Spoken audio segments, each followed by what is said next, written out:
Olá amigos, eu sou Mauro, técnico do Museu da Eletrônica, e este é o laboratório do museu. No momento de bancadas de hoje, eu vou compartilhar com vocês uma situação de um defeito que tem sido recorrente aqui na bancada do museu. É um defeito que, para os olhos menos treinados ou para os colegas com talvez menos experiência em rádios analógicos ou rádios clássicos, pode até passar despercebido e pode gerar grandes problemas.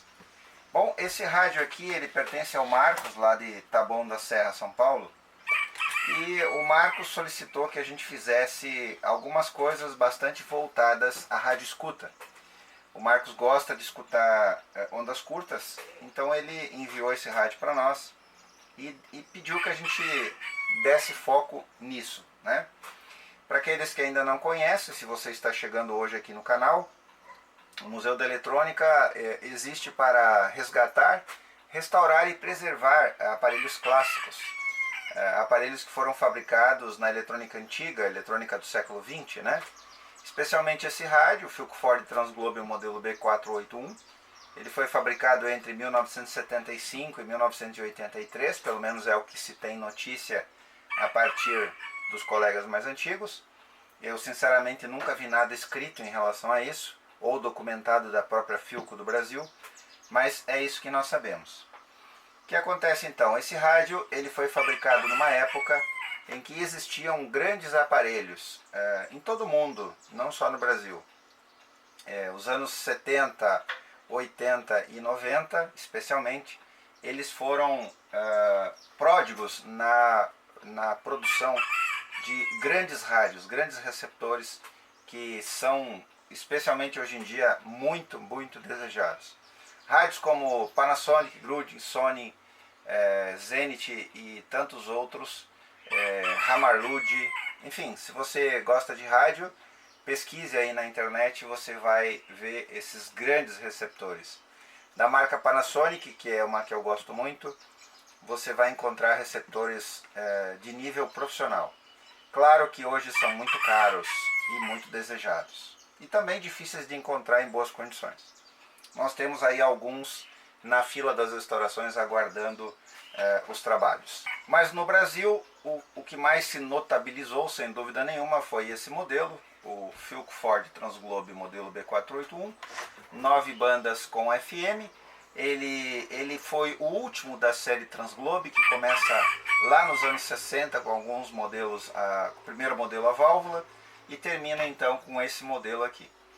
O que nós fizemos então nesse rádio a pedido do Marcos? Como ele é um rádio escuta, então ele pediu que a gente colocasse um S-meter.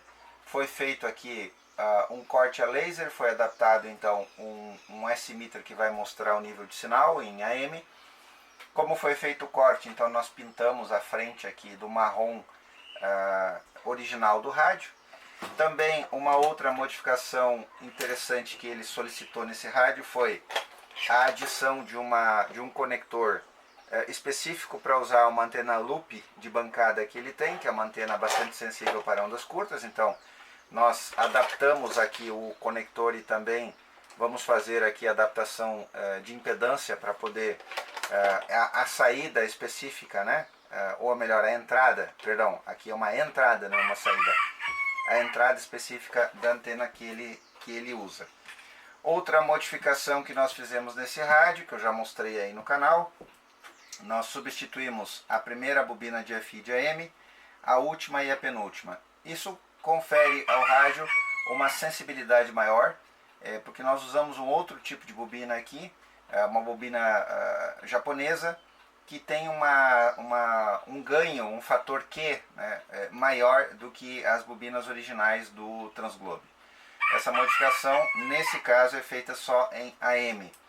Também adicionamos um filtro cerâmico que confere ao rádio uma maior seletividade. Um dos pontos que sempre se discutiu desse modelo de rádio é a sua carência de seletividade. Então, se tem aí um rádio bastante sensível, mesmo originalmente, sem essas modificações, ele é bastante sensível, mas ele deixa um pouco a desejar na seletividade. E a adição então dos filtros faz com que o rádio fique seletivo nas faixas de AM. Esse rádio foi todo revitalizado, foi lavado, e aqui vocês podem ver as partes metálicas, essas duas tampinhas aqui, que vocês veem aqui agora com aparência de novas, elas estavam oxidadas. Nós retiramos essas partes metálicas e passamos na lixa líquida, aqui também.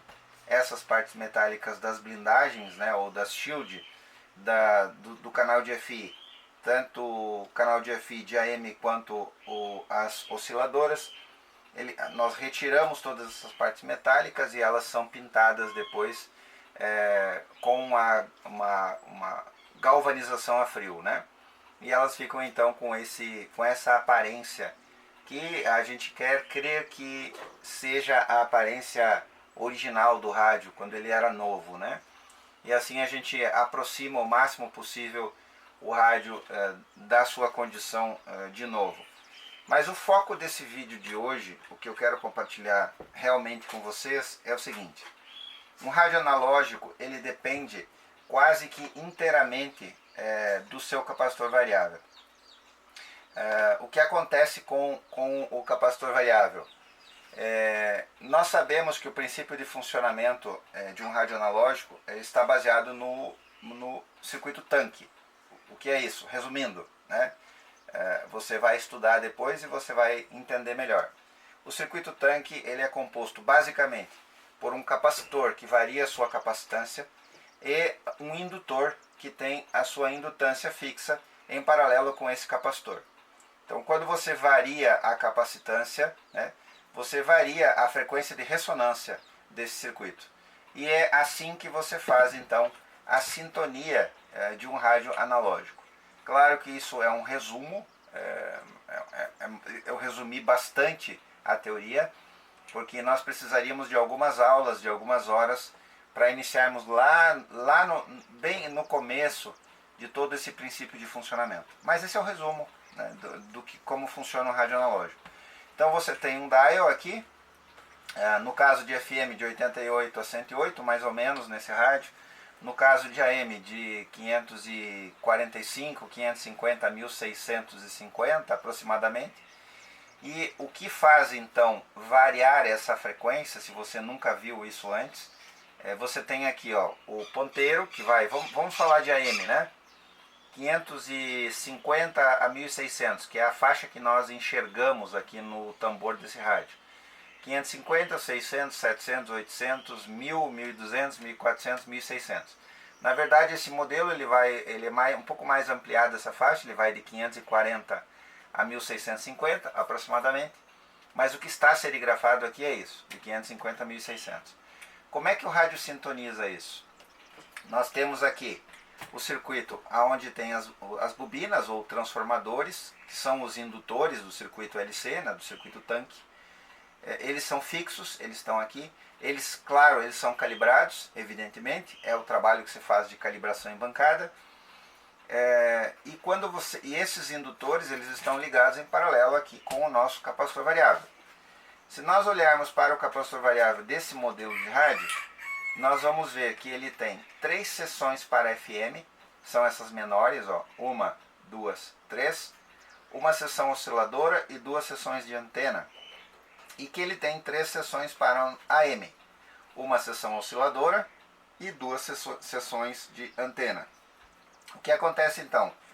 Como o capacitor ele varia a sua capacitância, né, quando você mexe aqui, quando você sintoniza o rádio, o capacitor variável varia a sua capacitância.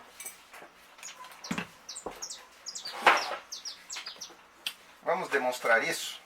Vamos usar esse capacitor aqui. Vamos pegar uma das suas seções, qualquer uma, não importa.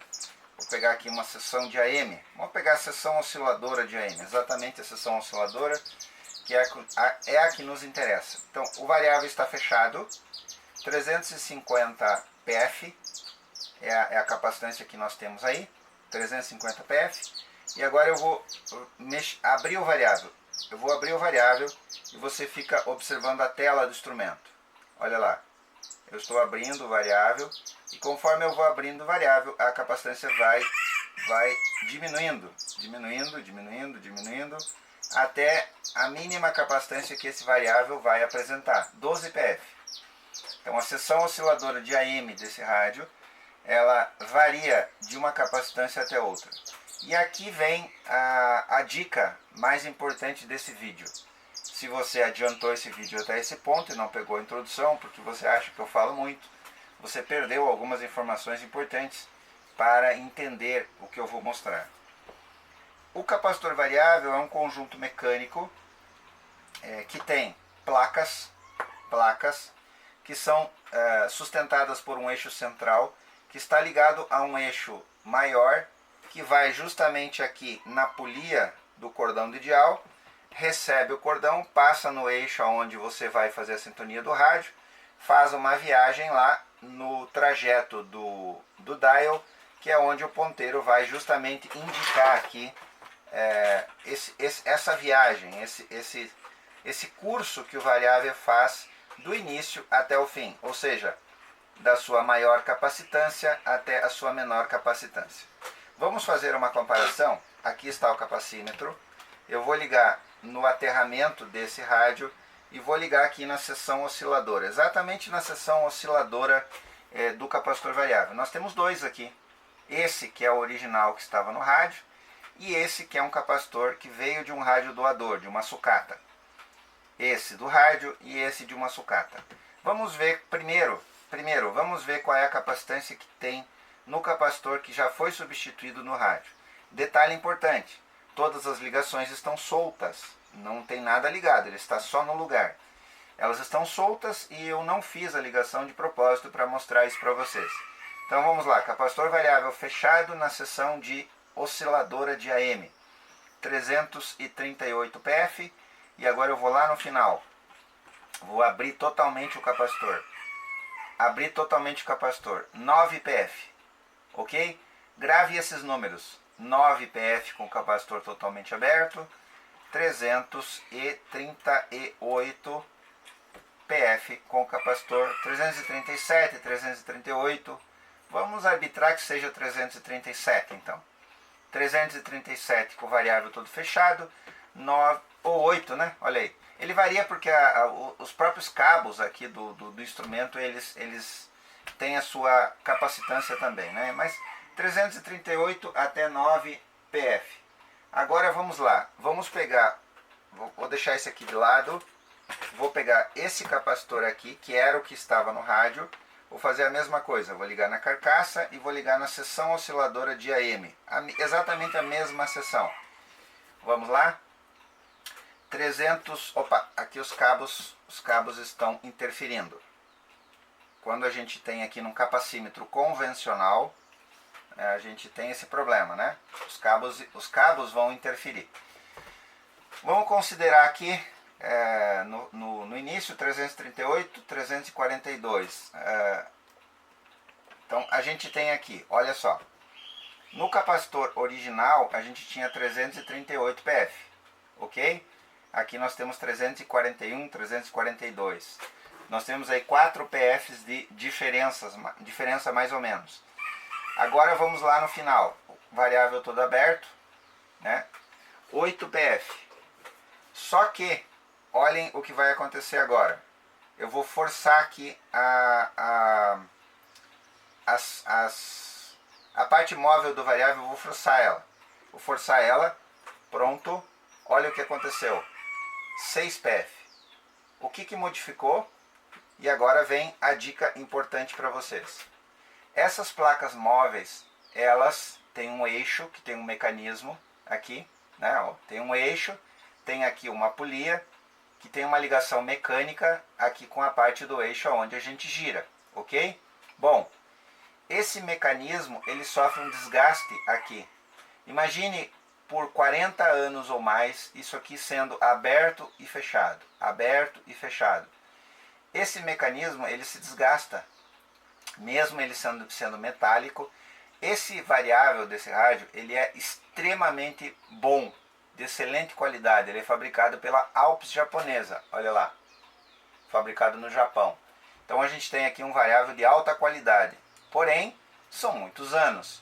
O que acontece então? Como ele sofre um desgaste, e sempre acontece isso, todos que nós pegamos, ele fecha totalmente, mas ele não abre totalmente. Olha só, o curso do eixo terminou, mas o variável não abriu. Ele não abriu totalmente, ele ficou um pouco fechado ainda, as aletas ainda estão transpassadas aqui, o que faz alterar a capacitância do capacitor variável, a capacitância que ele entrega para o circuito tanque do rádio. Então olha só, eu vou botar no detalhe e eu vou apertar com a minha mão aqui para vocês verem, ó. Acho que foi visível, né? Agora, ó, eu vou fechar o variável e vou abrir de novo no eixo. Olha lá, ficou aberto. Eu tenho que forçar para ele fechar. Ok? Bom, isso que provavelmente passa despercebido por muitos, o que acontece? Se um colega técnico fizer manutenção nesse rádio e fizer a calibragem do rádio, colocar as estações nos seus lugares certos no dial, com esse problema mecânico, o que vai acontecer?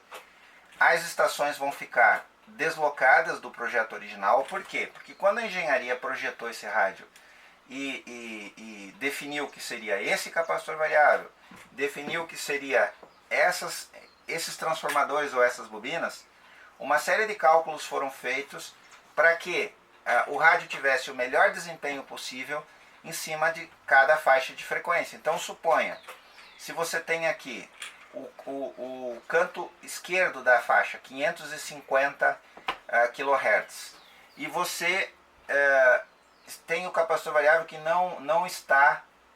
está fechando normalmente, mas está com a capacitância errada, o que você vai ter que fazer? Você vai ter que ajustar os transformadores para que isso seja compensado. E isso faz com que o projeto original do rádio fique deslocado.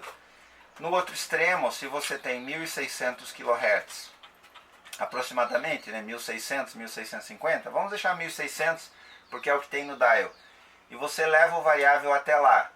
Suponha que você tem uma estação em 1600 kHz. O correto dessa estação é que o variável fosse um pouco mais para frente, mas ele não vai, porque ele tem um problema mecânico, ele está parando aqui, ele não está fechando o seu curso totalmente. Então o que o colega técnico vai ter que fazer para colocar a estação de 1600 kHz no lugar? Vai ter que atuar no transformador oscilador do rádio, e isso vai fazer com que o circuito do rádio trabalhe deslocado do seu projeto original. Então, naturalmente, o rádio não terá a sensibilidade que ele deveria ter. Então, olhem a importância disso aqui. Valeu a dica, eu espero que vocês tenham entendido e que gostem dessa dica importante. Sempre que você for fazer manutenção num rádio como esse, ou num rádio analógico, seja qual for, não importa o rádio, se ele tiver capacitor variável, ele pode ter esse problema das placas não estarem ou abrindo totalmente ou fechando totalmente. E isso vai alterar bastante, significativamente, o funcionamento do rádio. Legal? Eu espero que vocês tenham gostado. Em breve, aí, talvez essa semana mesmo, esse trabalho será finalizado. E aí eu vou mostrar para vocês aí numa rádio escuta como ficou esse rádio depois dessas modificações, troca de bobinas, adição de filtro cerâmico e todo o trabalho que a gente fez nele. Legal? Obrigado até aqui, se inscreva, compartilhe esse vídeo com seus amigos, ative as notificações, ajude a divulgar a ideia da eletrônica clássica. Legal? Obrigado e até o próximo vídeo.